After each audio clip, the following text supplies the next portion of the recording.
1978년 1월 31일 오후 3시경 스페인 발렌시아에 위치한 마니세스 공항. 11,500시간의 비행 경력을 가진 베테랑 기장 카를로스 버뮤데즈는 여느 때와 같이 이륙을 준비하였습니다. 옆에는 부기장인 안토니오 페르난데즈가 동행하였는데요.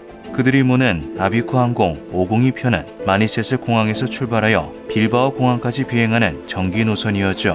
모든 것은 순조로웠습니다. 그 구름을 발견하기 전까지는 말이죠.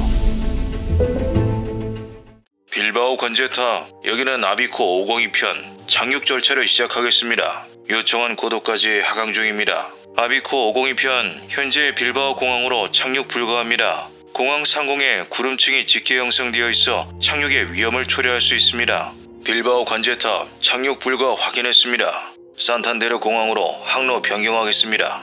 기상 악화로 인해 빌바오 공항으로의 착륙이 불가해졌고 카를로스는 빌바오에서 약 70km 떨어져 있는 산탄데르 공항으로 목적지를 변경하기로 합니다. 산탄데르 공항은 빌바오 공항의 지원을 우선하는 곳으로 비행기들이 이번처럼 우회로를 택하는 것은 흔하지는 않지만 간혹 있는 일이었는데요. 502편은 산탄데르 공항 관제탑과 교신하며 항로 변경 사실을 알렸죠. 산탄데르 관제탑, 여기는 아비코 502편 산탄데르 공항으로 향하는 중입니다. 항공기 고도 1000m 유지 중. 아비코 502편 산탄데르 공항 착륙 준비 완료. 예상 도착 시간 15분 후입니다. 확인 완료. 저게 뭐지? 교신을 주고받던 카를로스 기장의 눈에 익숙하지만 어딘가 낯선 형상이 하나 포착됩니다. 밝은 빛으로 반짝거리는 그것은 다름 아닌 구름이었는데요. 그는 비행기의 진행 방향 정면에 보이는 구름이 거대한 크기의 렌즈형 구름이라는 것을 깨닫죠. 렌즈형 구름은 말 그대로 렌즈 모양을 한 구름으로 높은 고도에서 주로 관찰되는 형태의 구름입니다. 수많은 비행 경력을 가진 베테랑 기장이 이를 한눈에 알아보지 못한 것은 난생 처음 보는 구름의 특징으로 인한 것이었는데요. 그것은 자체적으로 빛을 발산하는 듯 눈부시게 반짝거리고 있었기 때문이죠. 잠시 상의를 거친 카를로스와 안토니오는 그대로 항로를 유지하기로 결정합니다. 약간의 난기류가 예상되기는 했지만 어디까지나 구름일 뿐이었고 이미 시선에 포착된 이상 급하게 항로를 변경하여 피하기도 역부족이었기 때문인데요. 구름에 가까워질수록 앞이 보이지 않을 정도로 눈이 부셔 그들은 가시성을 조금이라도 더 확보하기 위해 고글을 꺼내 착용해야 했죠. 아비코 502편, 여기는 산탄데르 관제탑. 응답하라. 그 시각 502편의 유도를 맡았던 산탄데르 관제탑의 관제사는 혼란스러워하고 있었습니다. 무언가를 목격한 듯한 무전을 끝으로 502편과의 교신이 끊겼기 때문인데요. 몇 번의 노이즈가 들려온 것으로 보아 통신장애가 발생한 것으로 추측되었지만 그 원인을 알 수 없었죠. 같은 시각 502편은 렌즈형 구름 속으로 진입합니다. 구름의 짙은 밀도로 인해 시계 분간이 힘들었기 때문에 카를로스와 안토니오는 항공기 내부의 계기를 참조하여 비행하는 계기 비행에 들어갔는데요. 비행기는 흔들리기 시작했고 승객들에게는 상황을 알리는 안내 방송이 나갔죠. 승무원들과 승객들은 창밖으로 보이는 환한 빛 말고는 아무것도 볼 수 없었습니다. 그저 자신들의 운명을 조종석에 타고 있는 두 사람에게 맡길 뿐이었는데요. 카를로스는 생소한 자연현상이라고 여기며 구름을 통과하는 순간은 길어도 수십 초 내에서 끝날 것이라 생각했죠. 기장님, 산탄데르 관제탑과 교신이 되지 않습니다. 안토니오는 현재 통신장애가 발생하고 있음을 카를로스에게 알립니다. 이는 카를로스도 어느 정도 예상하고 있던 바였는데요. 하지만 이내 상황은 예상치 못한 방향으로 급변하기 시작하죠. 비행기의 흔들림은 몸을 가누기도 힘들 정도로 요동치기 시작했으며 통신을 비롯한 비행기 내의 모든 전자기기는 먹통이 되어버리고 맙니다. 계기 비행조차 할 수 없게 된 그들은 눈부신 빛이 뿜어져 나오는 정면을 바라보며 직감의 의지에 조정을 해나가기 시작했는데요. 방향 표시기와 나침반은 미친 듯이 회전하기 시작했고 비행기는 곧 정신을 잃으려고 하는 것처럼 조명을 쉴 새 없이 깜빡거렸죠. 오랜 시간 비행을 하며 다양한 상황을 겪었던 카를로스였지만 이러한 사태는 그가 경험해본 적도 들어본 적도 없었던 종류였습니다. 조종석에서 사력을 다해 사투하는 와중 그는 묘한 기시감을 느끼는데요. 마치 누군가 비행기를 공중에 핀으로 꽂아놓은 것처럼 요동치기만 할 뿐 앞으로 전진하는 느낌이 전혀 들지 않았던 것이죠. 하지만 그는 지금 시각이 확보되지 않아 착각하는 것이라 여기고 일단 이 상황을 벗어나는 데 집중하기로 합니다. 기장님, DME 표시기가 거꾸로 돌아가고 있습니다. 안토니오의 말에 DME 표시기를 바라본 카를로스는 눈을 의심하였는데요. 비행기가 뒤로 날아가는 것처럼 표시기가 거꾸로 계산되고 있었던 것이죠. 그렇게 얼마간의 시간이 더 흐르고 비행기가 무사히 착륙하지 못하리란 부정적인 생각에 사로잡히기 시작할 때쯤 그들은 구름을 벗어나는데 성공합니다. 카를로스와 안토니오는 숨을 몰아쉬며 눈앞에 펼쳐진 푸른 하늘을 잠시 멍하니 바라보았는데요. 비행기는 더 이상 흔들리지 않았으며 계기판도 정상으로 돌아왔죠. 시계를 본 카를로스는 비행기가 총 7분 동안 구름 속을 날아다녔다는 것을 깨닫습니다. 이는 확실히 이상했는데요. 그들이 몰고 있는 카라벨 항공기는 600km/h의 순항 속도를 가진 모델이었죠. 비슷한 속도를 유지하며 구름을 통과했다면 구름의 길이는 무려 70km가 되어야 했습니다. 이는 현실적으로 말이 되지 않았는데요.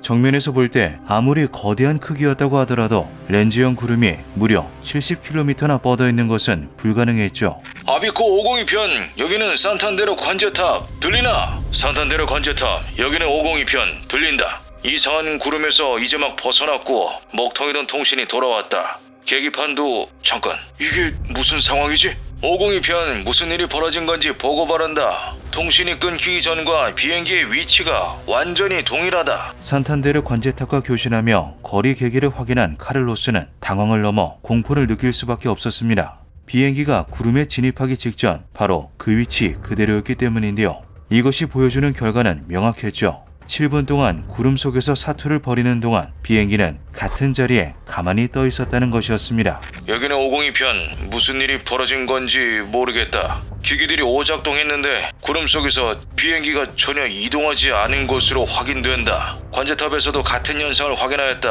그것은 착각이 아니다. 착륙 후 상세한 보고서를 제출바란다. 이후 비행기는 산탄데르 공항에 무사히 착륙합니다. 원래대로면 빌바오에서 산탄데르까지 15분이면 도착해야 정상이었는데요. 실제 502편이 비행한 시간은 총 33분으로 확인되었죠.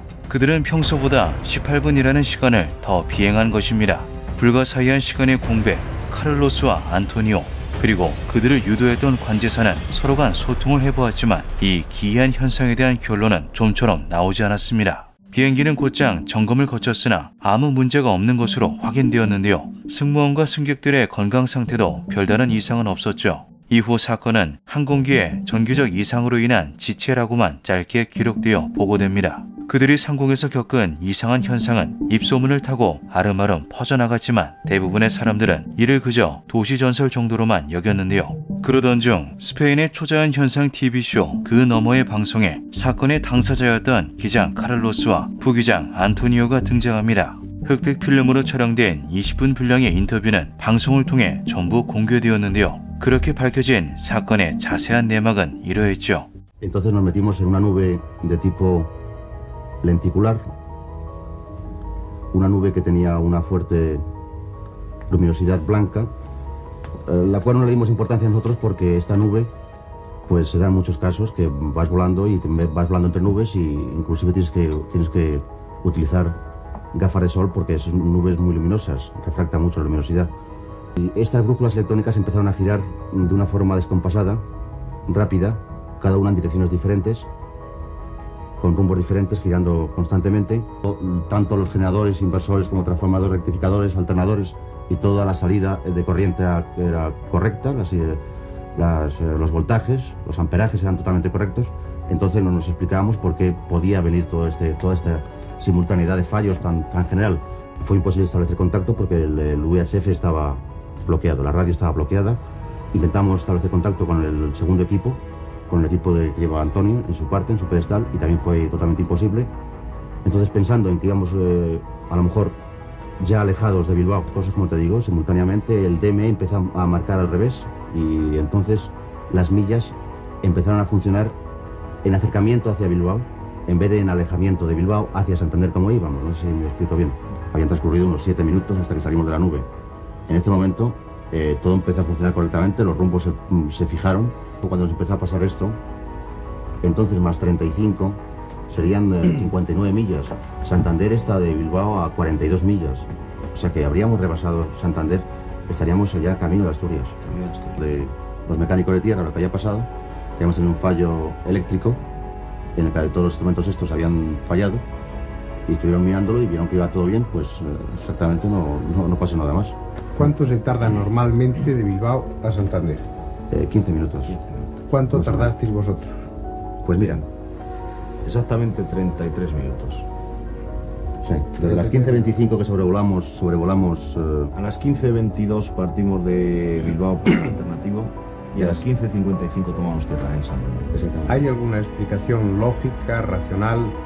Vosotros sois pilotos con muchas horas de vuelo, acostumbrados a enfrentaros incluso a veces con algún fallo de instrumental. Pues, ¿Hay algo que justifique esa tardanza? Eso es lo que yo quisiera saber. 논란의 방송 이후 사건을 해석하기 위한 다양한 시도가 이어졌습니다. 현실적인 가설이 우선적으로 등장했는데요. 크고 밀도가 높은 구름 속으로 비행기가 진입하고 시야를 완전히 차단당한 조종사들이 계기 비행을 하던 중 구름 속 정전기로 인해 기기 오류가 발생, 같은 자리를 선회하였다는 것이죠. 하지만 이 가설을 사건에 대입하기에는 어려움이 있었습니다. 해당 구름이 놓여있던 구간은 직진 항로였으며 같은 시각 관제탑의 레이더에서는 502편이 공중에 가만히 멈춰있는 것으로 확인되었기 때문인데요. 설령 비행기가 선회하였다고 하더라도 구름 속에서 7분 동안이나 같은 자리를 빙빙 돌았다는 것은 현실적으로 말이 되지 않았죠.